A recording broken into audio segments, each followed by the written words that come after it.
This is Including You, the new series from Lead at Any Level. Including You features stories from chief diversity officers and other executives who are creating inclusive cultures in their organizations. Our goal is to show what's working in companies just like yours, to give you the tools you need to keep pushing for progress in your own workplace. We want to create belonging and opportunity for everyone, including you. And now here's your host, Amy C. Waninger.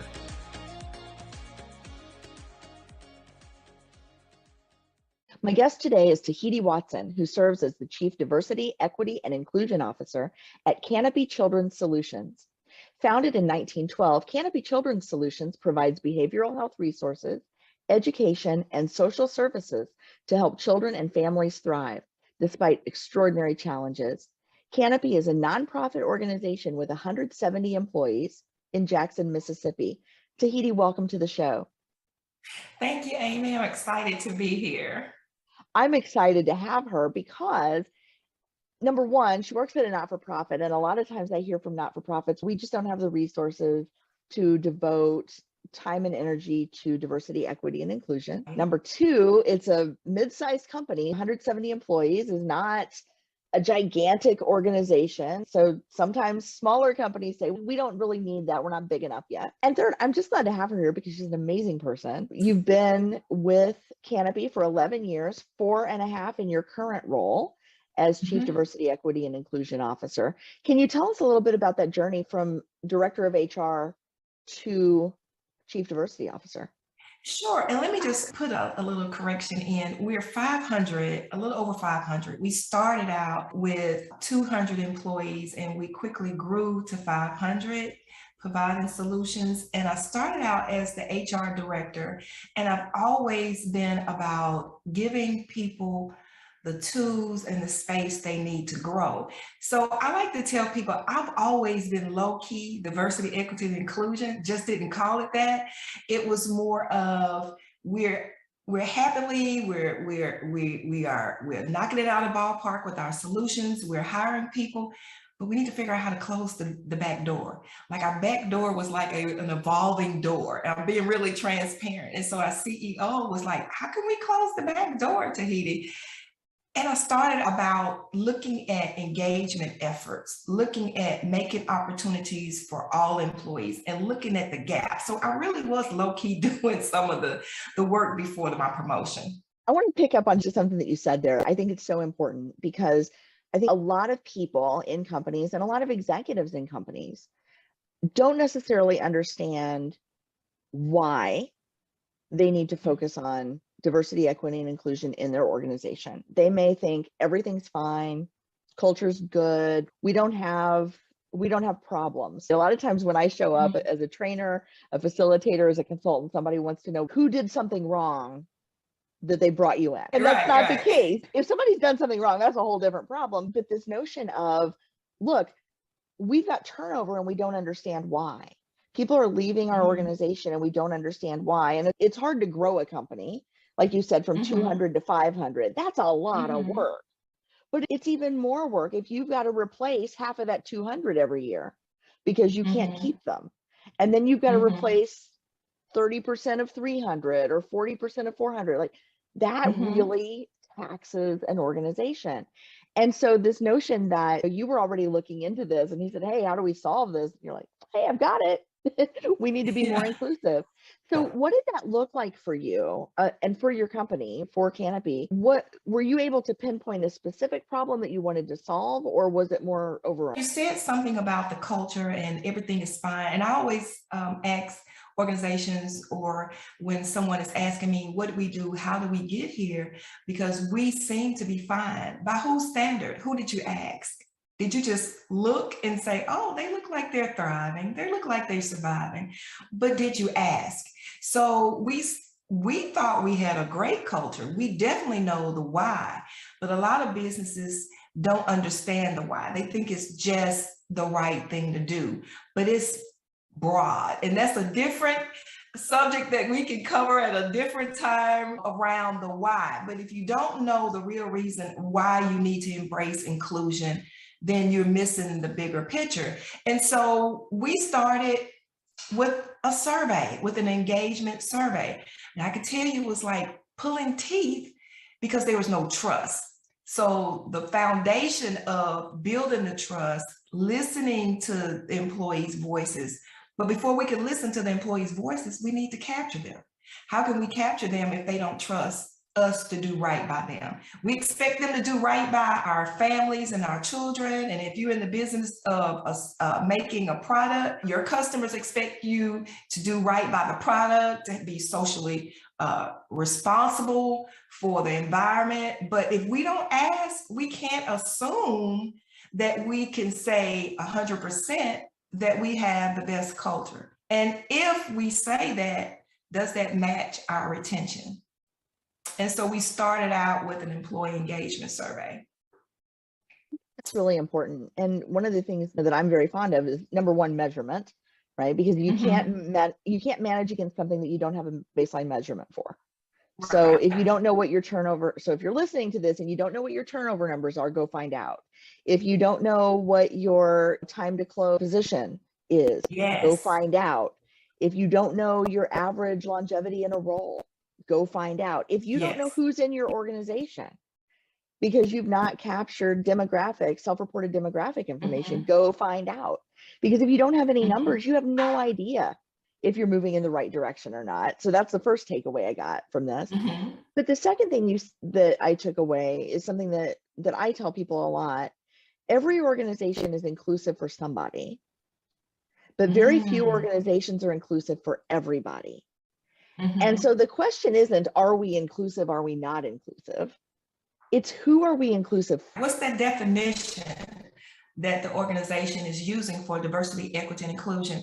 And being in the South, when I first moved into this role, we toyed with the name diversity and then engagement. And being in the South, when you talk about diversity, and I'm not just saying this is just conducive of every state that's in the South. I just know from my experience saying that I am the diversity officer for Canopy, then some people will say, oh, you guys don't have any employees. Are you trying to hire for diversity? And so it's beyond the black and white lens that we often look at. And just because I can look at a person and say, oh, they fit that category, I really don't know their ethnicity. And like you said, if you're not taking the data, the metrics to say, yes, we have different representation. Now I can go back and look at my gap with my talent acquisitioner to say, we're missing this in our recruitment effort. And then internally, if you're looking at leadership, yes, we're missing this in our leadership. But we can't go anywhere if we don't have a roadmap of not knowing where we're going. And I think a lot of organizations miss that. Like, I have a diverse workforce, I'm looking at them. And so what's the definition of your diversity? What's the definition of your inclusion? I love that. Inclusion is not for everyone. Have you really invited everyone to be inclusion? And inclusion is intentional. Absolutely. And a lot of people say we have a diverse workforce, but what they don't realize is they may have hourly workers and salaried workers. And the distribution of people and the representation of people in those hourly roles is different than the representation of people in salaried roles. Or people who are represented in leadership may not match the entire employee population, or their employee population may not match the community or the markets that they're serving. And so where they can find those gaps between their intention or their what they think they're doing and what they're really doing, I think there's some power there, because then people's eyes are open. So you did this with an employee opinion survey. And then what did you find that surprised you in that? Well, we actually started, and this is not a plug for any platform. We just tried to find the best platform and partner with us.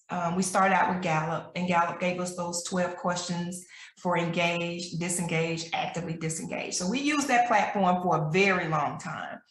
And it just, for me, it just scratched the surface. Are you satisfied with your role? Are you connected to the mission? Those basic questions that we often ask in a survey. And so we used that platform for a very long time. And I was thinking, like, this is really not capturing everything that I want to hear from the employees. And that's when we moved to the Great Place to Work, because it drilled down to a lot of the diversity, equity, and inclusion categories: camaraderie, like injustice, like equity. And then it allowed us to, which was scary for us, and it's probably scary for a lot of employers, to ask those open-ended questions. What are we winning at, and what have we missed the mark, and how can we improve? And so when you do that, you have to be ready to answer. And so it told us when we started with Gallup that we had quite a few disengaged employees. And I'm not talking about those disgruntled employees. I'm talking about those disengaged employees that come and do the minimum. I'm not bothering anybody, but I'm definitely not going the extra mile. I'm coming in on time and I'm leaving on time. I'm definitely not sharing knowledge either. I'm doing the bare minimum. And so from that platform is when we started to build out our framework around leadership development. What are those skills that our supervisors need to be a great supervisor for their teams? And so you move from, if I'm understanding this correctly, you started with this notion of turnover, right? We have too much turnover. What's causing that? People are disengaged. Why are they disengaged? Leadership's not engaging them. So we need to train our leaders. And I think that's a very common journey. You mentioned though at the beginning of this that you were struggling with trust.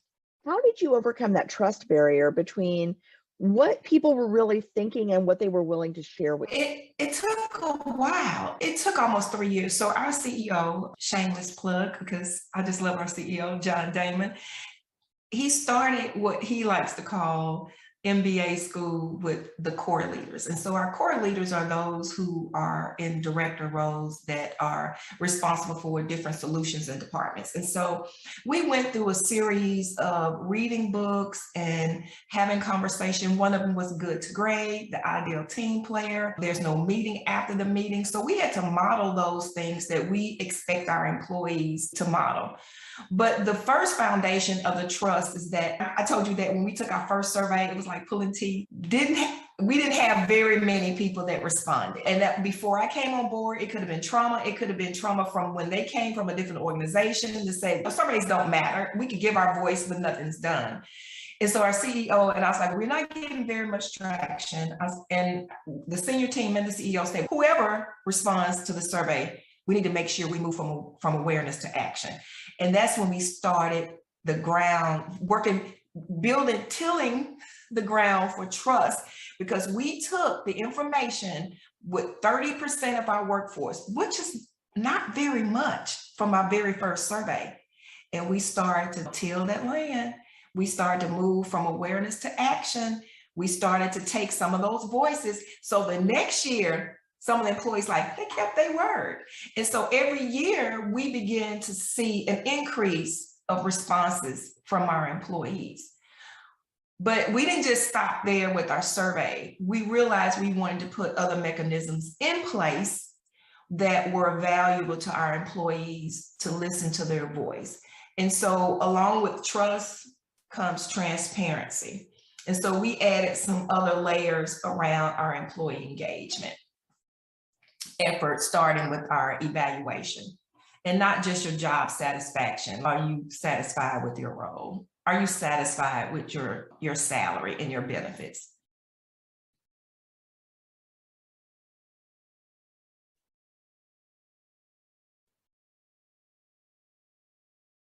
So it sounds like some of the metrics that you were looking at then were increased survey participation, number one, increased satisfaction within those survey results, number two. But then the one that you started with was turnover. What happened to your turnover over this 3-year period? The turnover decreased and our retention increased. And employees, and let me just back up a little bit, because we knew we had turnover. You've been in HR, and if you don't know, and you supervising these people and you don't know you have turnover, I don't know what rock you're living under. Maybe you don't understand the definition of turnover. So I noticed when I would want to meet with our best employees who decided to exit our organization, they were reluctant to tell me the reasons. And so some would say, I want to tell you, I know it's about burning bridges because I may have to come back, or I may see someone in another organization that I used to work for and now I'm reporting to them again. Because people don't leave roles all the time, they leave people. And so we looked at the trend. I started to send reports to our directors stating that you have a supervisor on your team who has a high turnover. And so when we started with that piece, we started with the stay interviews. And I know we don't have time to cover a lot of the initiatives that we put in place, but I really believe those steps that we put in place leads to true inclusion.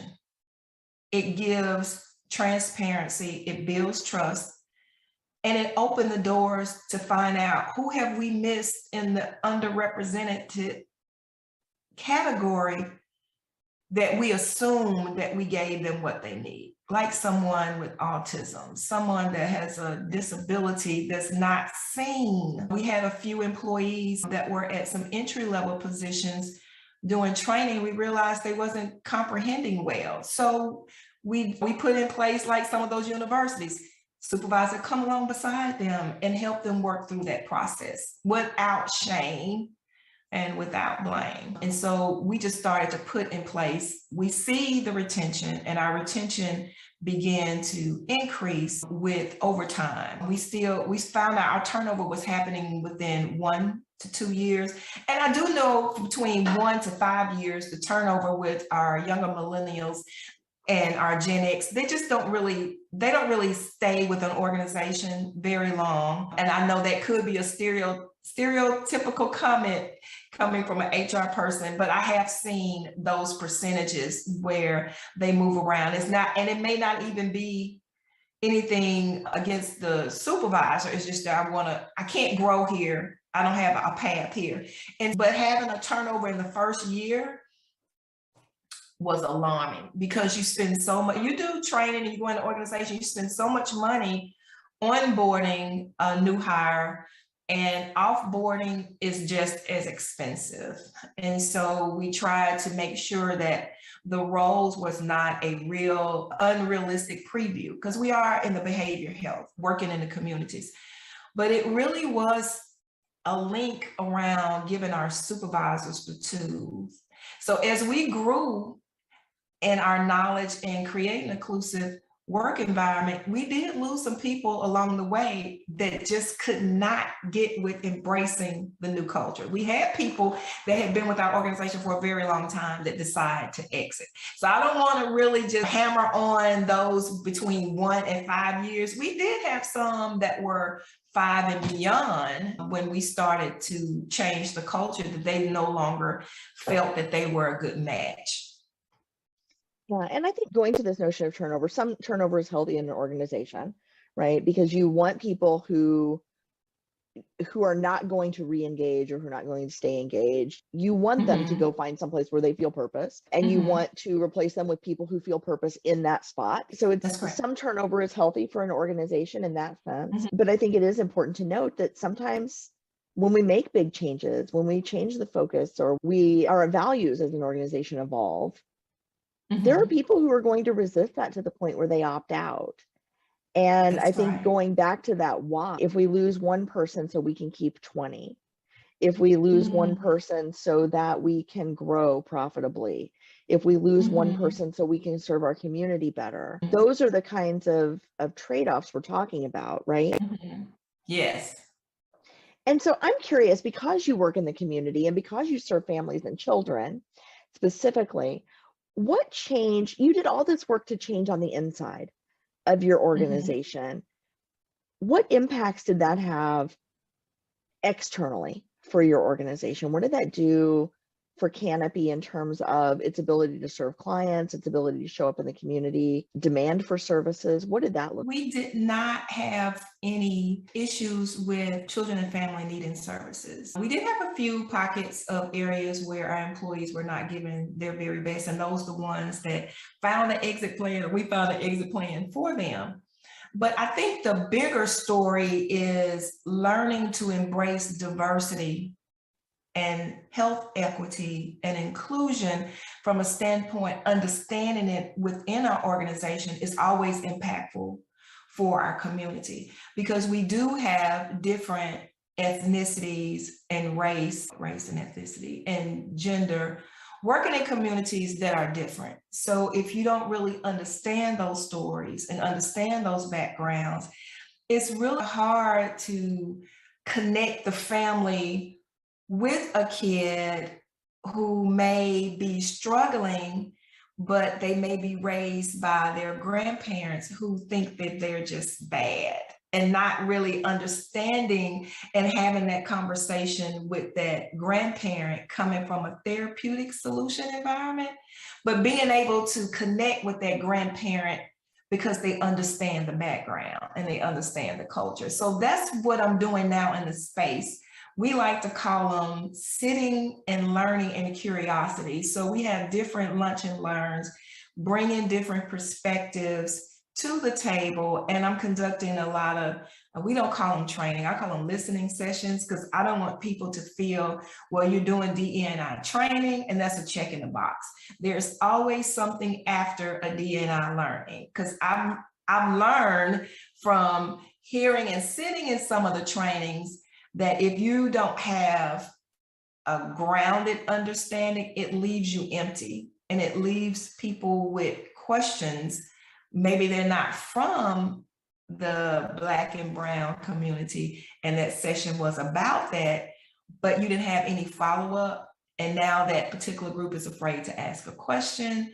So I think having a greater understanding of what DE&I means to that employee is going to be helpful, is going to be impactful for the children and family that we serve externally. And we are one of the largest nonprofit organizations in Mississippi doing the mental health and behavior health for children. And we have an autism clinic, we have an outpatient clinic. And so we're doing some really great groundwork, but we have to remember, because our communities don't always look like us, we need to know how to communicate within those communities.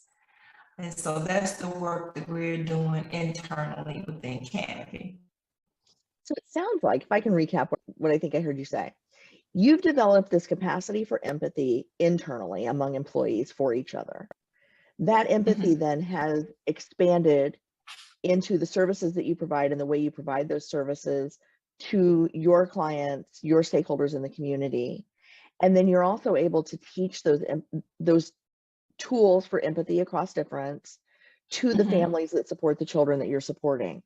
So you're modeling the behavior internally first, to your clients second, and within the broader community third. Is that correct? Yes, that's correct. Taheti, you've had a remarkable impact. Think about that. All from that one question of, why are people leaving our organization? You're transforming the environments that children are growing up in Mississippi from that one question. That's phenomenal. And when you say it out loud, that's another thing. Like, sometimes we forget to celebrate the good things that we're doing, and it's very emotional, because you talk about the trauma that our employees bring to the workplace. And if we don't start healing and giving space for mental health issues, and how do we expect our employees to do that for our children and our families and our communities? We can't. The pandemic has brought a lot of this to surface. It's almost like a therapy session. Like, you come out like, gosh, I knew it was down there, but I need to bring it out.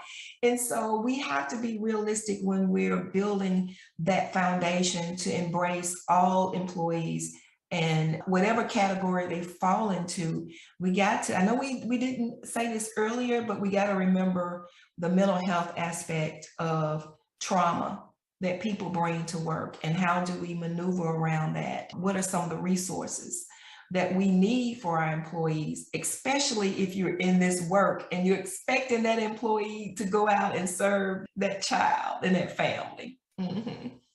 Absolutely. Oh, Taheti, thank you so much. I look forward to more conversations with you in this space. I want to thank you so much for bringing so much of yourself to this interview and being so candid with us about your journey. Thank you so much.